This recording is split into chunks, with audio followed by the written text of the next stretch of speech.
I'm Celine Williams, and welcome to the Leading Through Crisis podcast, a conversation series exploring resiliency and leadership in challenging times. My guest today is Faith Clarke, who helps business teams increase their productivity and engagement while helping each team member thrive. Her academic research and her numerous experiences with organizational teams have helped her curate a high-touch, systematic approach to human thriving and teamwork in the workplace, which has helped her clients improve operations, maximize productivity, and double their revenue. She is particularly committed to supporting businesses by and for people with disabilities. Faith, thank you so much for joining me today. Celine, thank you so much for having me. I'm looking forward to our conversation. Me too. Per usual in the pre-conversation, which happens before these recordings start, we always go on a nice tangent. It was really interesting. So I'm excited for you to share with the listeners, because I think your experience and your lens is extraordinarily fascinating. So the first question I always start with is the big and broad one, which is, when you hear the concept of leading through crisis or leading in challenging times, what comes up for you? What sort of springs to mind around that topic? Well, I think for me, it starts at home, this idea of leading, right? And I think about myself as leader, as parent, as leader. As you know, my son, who's now an adult, has autism. And one of the things that you get really adept at with classic autism anyway, and we have a bunch of challenges that we deal with, is that anything can happen at any time. Hmm. and and that's been scary many days. And so I remember a particular day when my son I was watching him and he popped a magnet in his mouth and swallowed it in a microsecond. Of course. The whole life has changed. It's like, what's going on? What do we do? And so this idea of leading through crisis, and he's fine, and we Great. I have many photos on my iPhone of X-rays. Where is it now? Where is it now? Where is it now? But there's a way that you have to. It's almost like it teaches you how crisis can teach you how to be hyper present. The thing that I've noticed with myself as a parent in crisis is that I step out of the self that says, I have no idea what to do. I don't know. I wonder if my, imposter syndrome, my perfectionism, all the things that I struggle with seem to step to the side. And I become the person that I need to be to handle this moment. And giving myself the opportunity, seeing that over and over again, is a great reminder to me that, oh, I'm from that stock of people that can be in the moment, see all of what's needed, and then say, okay, this is what we need to do. And just act on it. And so when I think of leading through crisis, I think of being hyper present. And then I think of trusting that all the information that you need is right there in that moment. I also, though, think about the fact that to be prepared to lead in crisis, you have to be really, really, really good steward of your own energy, a good steward of yourself, like knowing who you are, knowing what you love, knowing you enough to have given yourself enough practice so that you can recognize you in action. Like, I know that I'm good with strategy. I know that I get a lot of information from environments. So in the moment, I can trust this thing. I'm going to pull in all the information I need. What's going to show up in front of me is a plan. I can execute that plan. I can know what I need to do. So I don't know. That's a roundabout answer, but that's that's what came to mind when I thought. That's not roundabout at all. I think that is very astute. I love the idea of being hyper present in those moments of crisis. And I think a really important piece of being able to be hyper present in those moments of crisis is that when you're not in the moments of crisis, it is doing that work to know yourself, to understand yourself, to be really clear on, here's what your strengths are, and here's what I can lean on when everything seems like it's falling apart around me and I can't control the externals.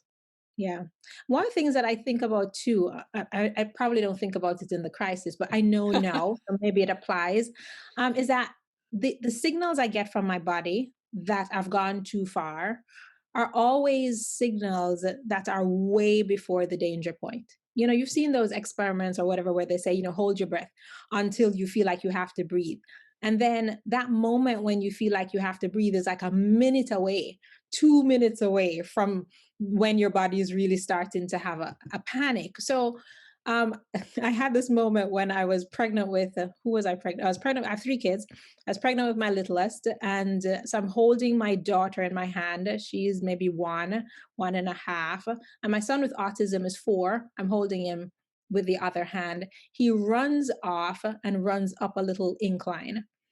And I'm 7 months pregnant and I hate heights. I'm not, I have these stories about my glasses falling off if I go up into high places. So I'm not doing that. But I just put her on the ground and said, stay, ran up the incline with my large self and grabbed him. And I only recognized that, whoa, look at what you did afterwards. And so part of me also notices that when I hear that voice that says, this is too far, you can't, that's really far away from where I really can't. So I can kind of just keep going and push through, I mean, I can apply myself because I'm not really in any danger. So, I think that's such an important, I mean, I wish we all took more time to reflect on moments like that the way that you do, because I think that's a really important lesson that we get after crisis. And to, I think of most change our body thinks is crisis, right? So we go into this like, oh, there's a change crisis mode no matter what it is, right? bad, it's Bad. bad. Because it's not familiar. It doesn't make a difference what it is. It can be the best change in the world. It's not familiar. So, Right. I think it's really important that after those moments, being able to think back and reflect and say, oh, that wasn't as bad as I think it is when I'm not in the moment, or that wasn't as scary as I was preparing it to be when I heard about it, whatever the thing is. Right. Right. And I think that's part of leading in those challenging times really effectively. Right. I think it's too, there's noticing that the people we lead, that's what's going on for them. Yes. But there is so much more is caught than taught, right? So Yeah. it's us kind of really being deliberate about, okay, I'm getting hyper present, I'm anchoring myself in the moment, and I'm going to almost transmit this hyper present to you. Like, this is the way to be in this moment while we move ahead, but with compassion. It's Yep. not like, cut it out, but just like, this is how people are feeling, so let's model a way to move forward with with deep, like almost like creating that space that feels safe to feel the way we feel, but yet we move into action to take care of what's needed. Yeah. Yeah. Um, I love that. And I think the other thing that you said that really resonated was that idea that you have enough information in the moment to do the best thing in the moment. Right? I think that when we think about challenging times, crisis, change, whatever you want to call it, we are a lot of people, and I'm not saying everyone, but we want do we have all the information we need? Do we have what else is there becomes the kind of brain protecting itself story that we have. Yeah. And I mean, I think the best thing that we can all do is be aware that we can make a decision with the information we have now that is the best decision based on this information. Doesn't mean we don't get different information in the future that we can say, oh, if I'd known that, I could have done something different. But Yeah. if you Yeah. don't have it in the moment, it shouldn't stop It's you. not relevant. Yeah. Yeah. It was, I used to be a computer engineer in another life. And, part of the thing about building efficient software way back in the day before apps, part of the thing about building efficient software is this idea of how efficient is it? Well, can we save this amount more memory? Can we make it this amount faster? And really and truly, it is as efficient as it can get by the deadline, Yeah. within the number of hours of work I can give it. Like, there are these constraints, and it's going to be what it is based on the constraints that we have. And it's the same for all our decisions. This is the moment I have, whatever the crisis is, the decision is now. And so I can make the decision and trust. Of course, when I'm not in crisis, it's harder for me to remember this. I am the angel. But do I really know? So I have to just pretend, you know what? 5, 4, no. Okay, good. We'll Yeah. just will take the decision. Yeah. Well, sometimes it's why those arbitrary deadlines are so good because there is a constraint put in place, artificial or not. If it's there and other things are reliant on it, we follow it, right? In Yep. Yep. film, editors will always tell you that no movie is ever done being edited. It's just it was due.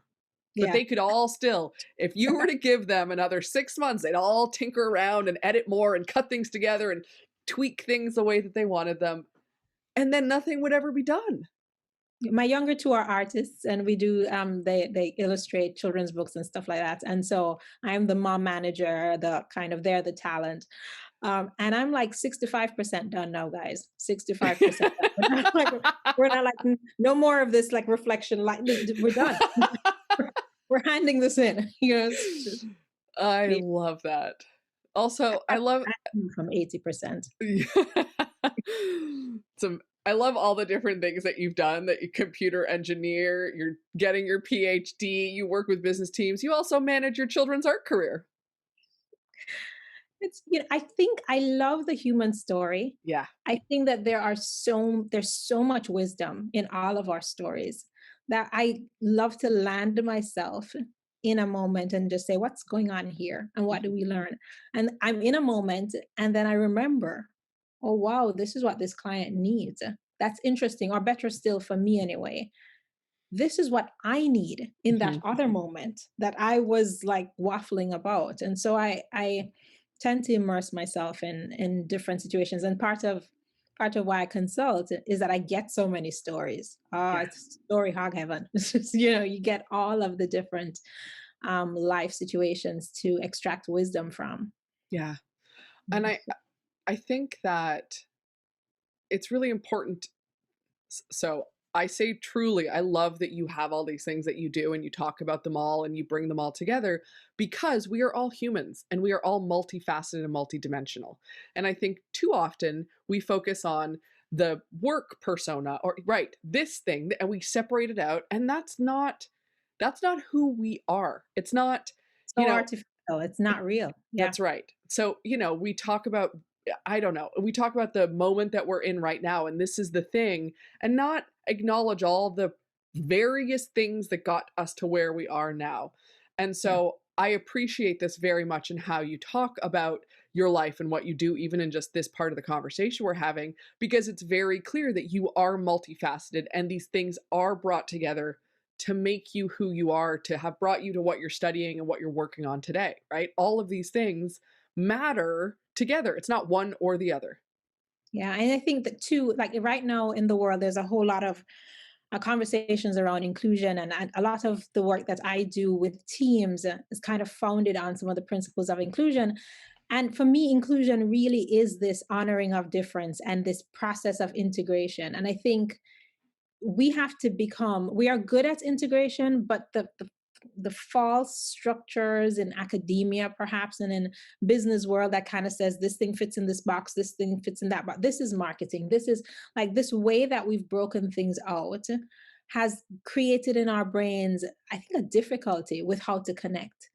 And the skill that's needed is to be able to say this is this is that, and when we weave it together, this is this, so that everything is an integration of so many things. And that would help us tremendously with the conversations around difference in the workplace or difference in society and about creating spaces where people feel like they belong.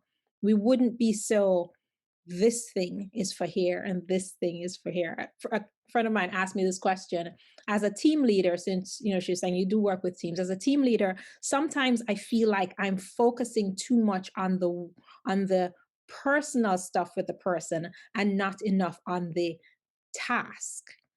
And I was like, I answered the question. I was like, is that real though? Can we be focusing too much on a human's capacity to do the work and therefore not enough on the work itself, when the two are like, it's a human doing the work, it's one thing, right? And if the human can't do the work because of a thing and you are moving that along, why even that dichotomy? Why even the false binary, right? But we've been told that that's it's the work and I should keep my personal things away, like I'm not a person.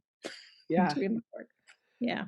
I love that you said that. I have a leader that I've been coaching for a little while, and generally we're talking about team stuff and leadership development, all that kind of thing. And last year, sometime, there was a pandemic, as we are all aware, and he came onto one call and he was in tears practically, and he had personal stuff happening. Right. And he was like, "I'm so sorry. This is what's top of mind. Just give me a few minutes and we can get into something else." And I was like, "Hold on. Yeah, You are a whole and complete human being. If that that's is right. what's top of mind, that's what we talk about. This is not a you can't bring that to this call because this is a work call. That's not Yeah, how this works." And it's was so interesting to have that experience of even inside of some very inclusive organizations that encourage people to not separate these things out as much as they can from an organizational perspective, it's still right. so ingrained in people's heads. Yep. Yep. We all drink the water. I tell people that we're all drinking the water. So it's like we're all affected, co-opted, and then reinforcing it in just really subtle ways. And the more we're aware, I think the more things are shifting. But yeah, it's been interesting for me to just notice when I feel guilty about caring for another human. I was like, Yes. I feel guilty about caring for a human, because I Yeah. should be working. Yeah. Yeah. Mm. So I'm curious, do you have that ever? Do you see that? I mean, I think this is an obvious question, bear with me, but do you see that um, people have that same guilt around caring for themselves? And is it more or less, especially leaders when they're quote busy and they have all these things to do? Are they really struggling with caring for themselves more or less than or equal to caring for other people when it's out of a work capacity? Yeah, I think that there's a story. I can just tell my story. Please. There's a story that I have that I can cope with it. I can cope with it. So, and then I help the other, right? Yeah. And so it's funny. I'm grateful that I have kids because they reflect me, and as I am supporting them, I'm like, oh my goodness, what is that? What am I doing there? So Yeah. my daughter said to me recently, I feel so foolish to be saying this still. And I heard myself to myself saying, this is dumb that you would still need this, or that you need this is ridiculous. And yet, to her, when I am expressing it, I don't feel it's dumb at all. This is actually perfect. This is exactly what is needed. And so I think the struggle with self care for us as leaders isn't really self care, it's a struggle to acknowledge the self Mm. as with valid needs. We've somehow kind of created a hierarchy of needs for the self, and maybe the need for 5 or slightly more hours of sleep is but when I have no peopling times, and when I want to not people and people want me, my need to care for people trumps apparently my need to not be with people. And I think that it's really important that we all notice that we have this ranking of our own needs as further down. And then Mm. what do we do about that? So I define self-care as anything that moves me away from the state of Baymax in Big Hero 6. I don't know. Okay, my kids are into animated movies. So Yeah. Big Hero 6, Baymax was plugged out and he was kind of, and I said, anything that moves me out of that state, no energy, tired, or even depressed and lackluster, that's self care. And therefore, that's other care because I cannot be, like I tell people, evil mommy show up when she's not caring for herself, in which case evil team leader shows up, evil consultant shows up, evil, and so my reframe to help me is that my best care for others is that, knowing myself well enough to know what do I need in this moment. And that's even when it comes to setting boundaries with clients, which I need work with. But like even saying no, we're Yeah. not doing this, or yes, we're doing that, to see that as an act of love because it's love to me, which puts me in a place to be of better service to them. That's kind of the reframe that I'm working with.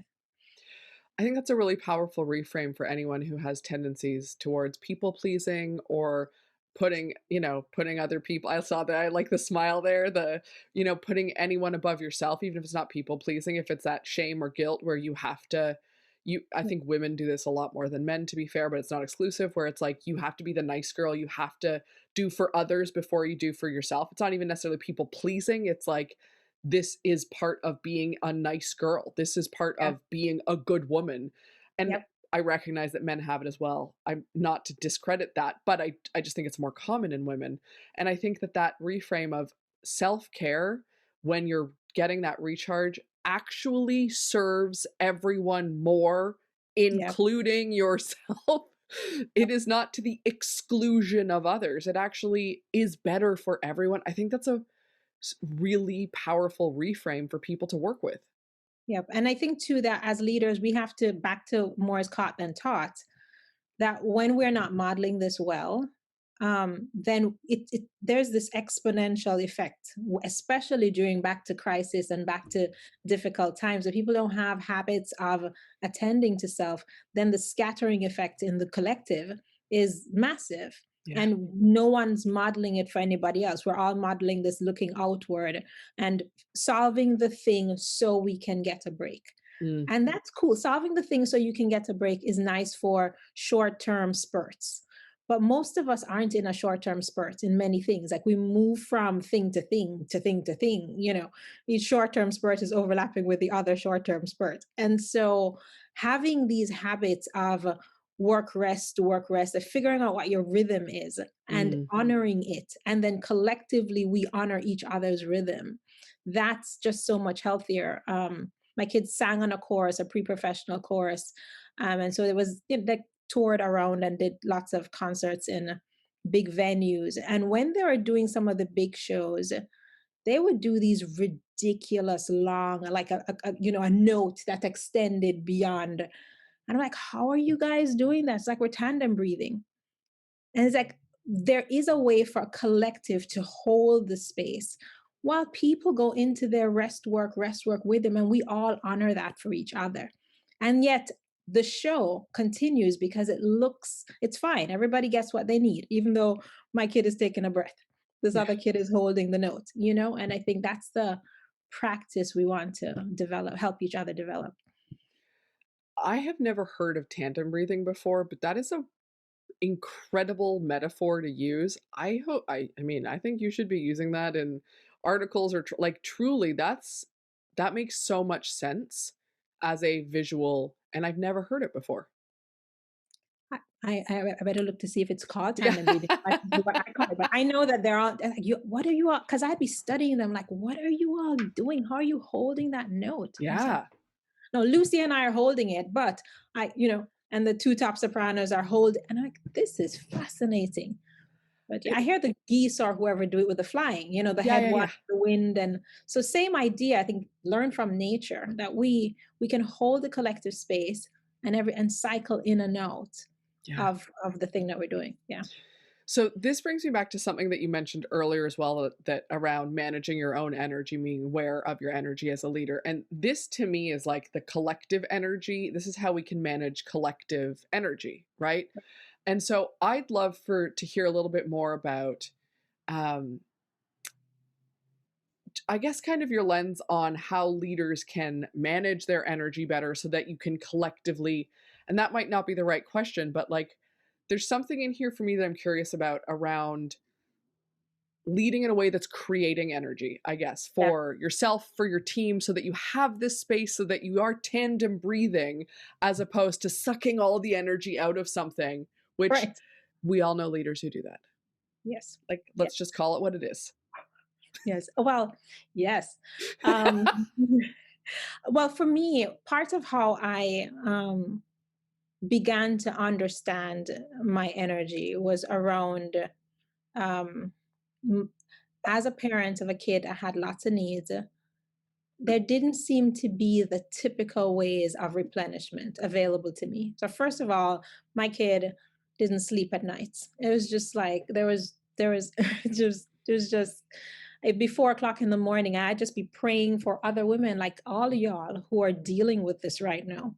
Like, good energy to you because I know you're not sleeping. And I would be up at 4 on Facebook saying, who else isn't sleeping? And autism moms all over would be like, me.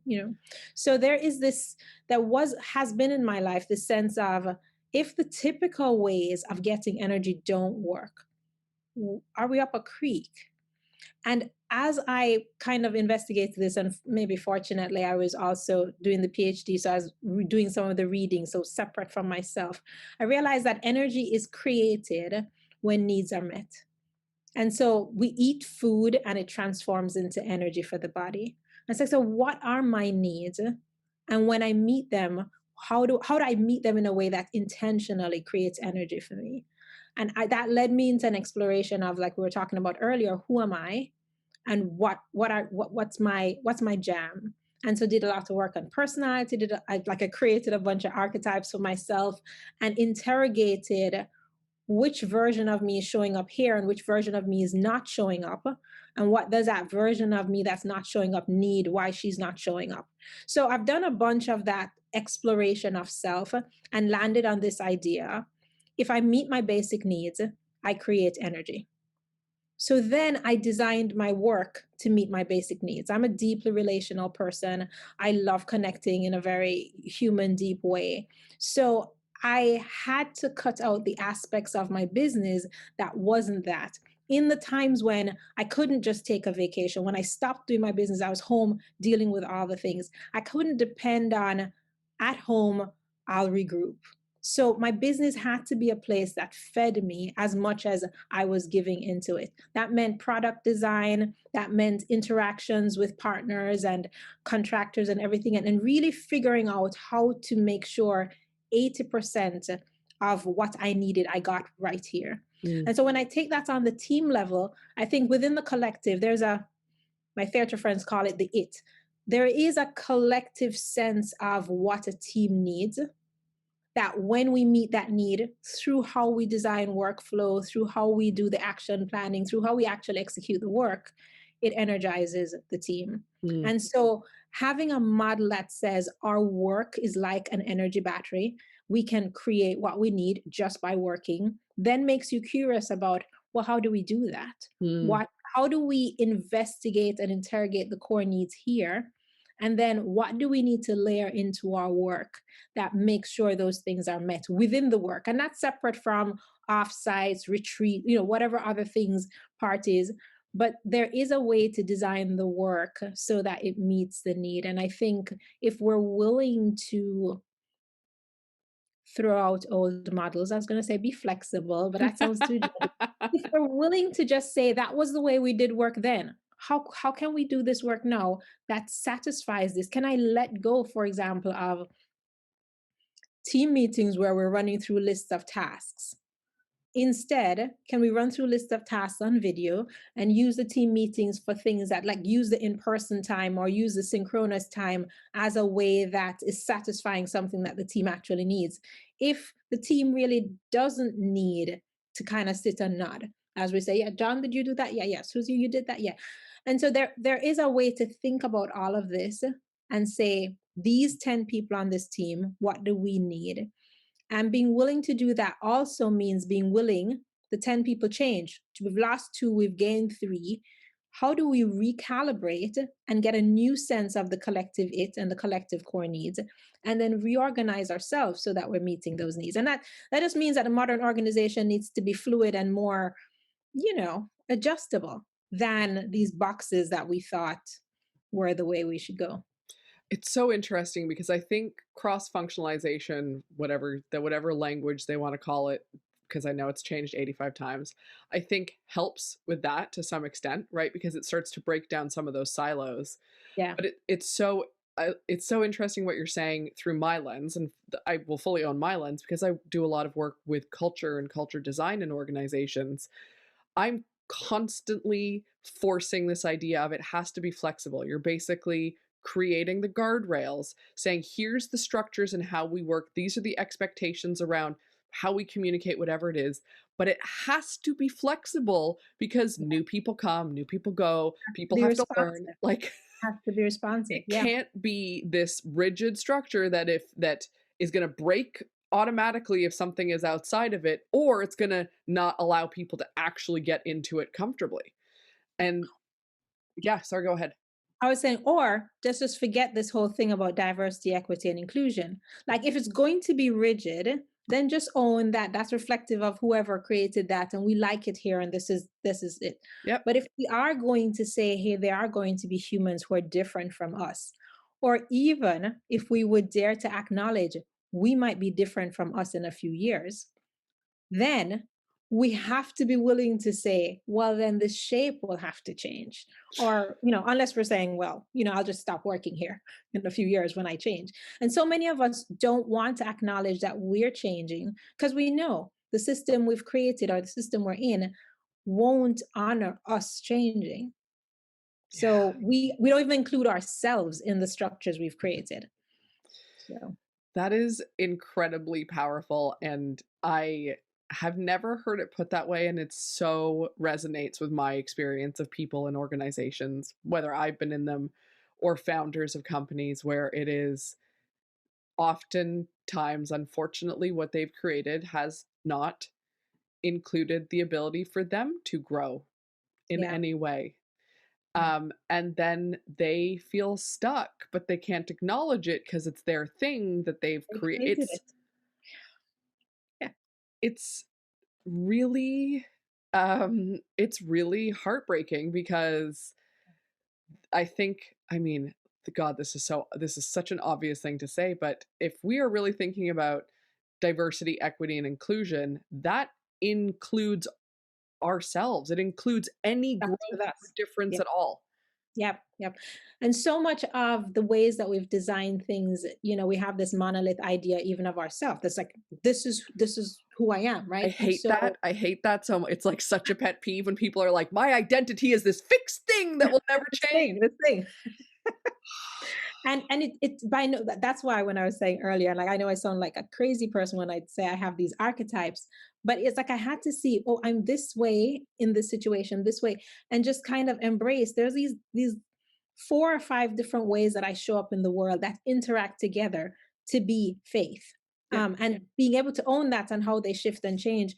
But inclusion starts with you. And we don't have the ability, as much as we could put policies in place and all the structures, we don't have the ability to include in others what we can't include in ourselves. Hmm. So this constant interrogation of who's not playing at this party in me, like it under this skin, who have I not allowed to come to the party and why? Mm. And being willing to kind of do that work creates the space for me to allow other people to be themselves, and that's where that psychological safety comes in. And I think even when I'm working with a team that says, hey, I want to be more diverse, I start with inclusion. And when I'm saying start with inclusion, I'm like, start with inclusion with you, so that we can in this team be more inclusive, so that then if more of you are showing up and there's variety, if you all look the same and act the same, the team isn't inclusive. If we can get you looking and acting different and still showing up and getting the work done, then we're like, okay, we were on the way, and we can then include other people in that conversation who are even more different. And I'll say to people that you can't begin to include autism if you can't include yourself when you have PMS. Right.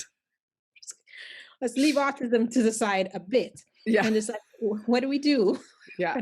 Like, Yeah. so Well, it's the, it makes me think of how are you going to include anyone who thinks, speaks, looks, believes something different than you if you can't even include all emotions? That's yeah, always the thing that I find astonishing. I feel like I preach a lot. I'm like, all emotions are good. There are no bad emotions. It is okay to express I mean, you want to express it effectively and not, right. go break a window Harmful. or something, Yeah. right? Like, don't go, but like, it's okay to feel anger, and it should be okay to say you are angry. Yeah. It should be okay to cry. It is okay to feel sad or hurt or upset. If you can't include all emotions in the spectrum of the work that you are doing and the team that you are on, because we all have all those emotions. We're not Yep. exempt from them. and we didn't leave them at home. It's not No. like I'm at work only feeling, and then I come home and I feel the rest. It's like, Y- yeah, Yeah. yeah, Um, and so I love that. When you said that, I was like, yes, because I feel like we can't, so many companies, so many teams can't even do that. yeah. That's a big deal though, because we can't include all the emotions. Like sometimes I'll ask people to share two things, in an orientation exercise, like share one thing you're angry about and one thing you're hopeful of. And the angry about, even to acknowledge angry about, you have to go all the way out to politics. Because you can't kind of bring it into this thing, right? So we're angry about the president, you know, the racial injustice, and that's true. Yeah.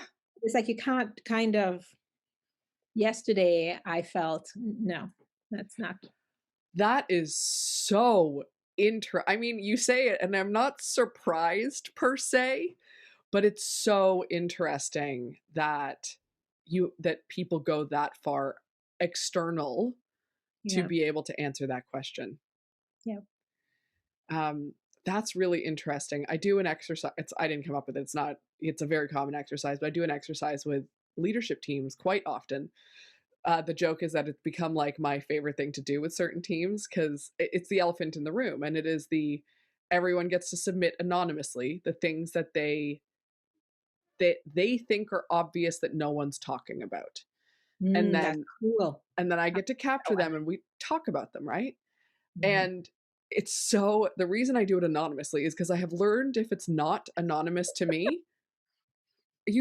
people just they're not truthful about it. They're so it becomes these, well, I think our IT processes don't work effectively. What? That's not the elephant in the room. That's not the elephant in the room. And it just reminds me of that, where it's like, it's so fascinating Yeah, how have demonized the ability to talk about challenging topics, to talk about things we're afraid of, to talk about what we're angry about, something's, a mistake that I made, whatever it is. It's like we've really demonized it in the workplace. And yeah, these are the consequences of doing that. yeah, yeah. It's wild. Um, Faith, you are fascinating. I could talk to you for 45 hours, and I want to be mindful of your time. Before we wrap this up, I want to ask the question, is there anything that we didn't get to that you would like to, make a point of before we wrap up, or something you want to emphasize or end with? Yeah, I think what I've been thinking about a lot going back to teams is that lots of people right now, perhaps because of the climate, have become more and more aware of their passion for or their desire to have more equitable, inclusive workspaces. Yes. And yet we feel stuck on the how. Mhm. And my challenge has been, so let's start with our micro communities, which are our teams. And so I really feel that not instead of, but yeah, let's do the thing workplace wide. But you and the two people that report to you, that's a great place to begin to think through, what does it mean to be more equitable, to more inclusive, to be more human right here. And almost build the muscles for this noticing of othering, noticing of difference, and the muscle to kind of bring that into the conversation. And so I think we can't do our work without teams. So it's an easy place to start some of that, some of the harder conversations. And so that's been my challenge to people. Let's go there, let's stay there, and let's keep building this capacity to say, like in high school, such and such is at the party, but they're not dancing. Why? Is it not such and such's responsibility? I keep hearing this so much, that when new people come on a team, they have to prove themselves worthy of being on the team. And it's like, actually, we have to prove ourselves able to include them in the team, Yes. to shift our identity so that they can be in. And so, Yes. like, as we do that, we'll find that we're able to do this more naturally in all our spaces. And then we can kind of have a better world. Yeah. I love that. Thank you for your time. Where can people find you online? Where can they look you up? faithclarke.com, and unfortunately too much in social media. So Faith Clarke on Facebook, Faith A. Clarke on Instagram. But faithclarke.com is a good place because you'll be able to send email or just hit a button and something will happen. Perfect. We'll have all the links in the show notes as well, but in case someone's listening and they want to make a note of it. Thank you for your time, Faith. This was fascinating. You are brilliant, and I really like what you're up to in the world, and I appreciate this kind of deep discussion and connecting. So thank you for taking the time to do this with me. Thank you for asking such fantastic questions, which is so easy. Thank you. Thanks for joining me today on the Leading Through Crisis podcast. If you enjoyed this conversation, please take a minute to rate and review us on your podcast app. If you're interested in learning more about any of our guests, you can find us online at www.leadingthroughcrisis.ca.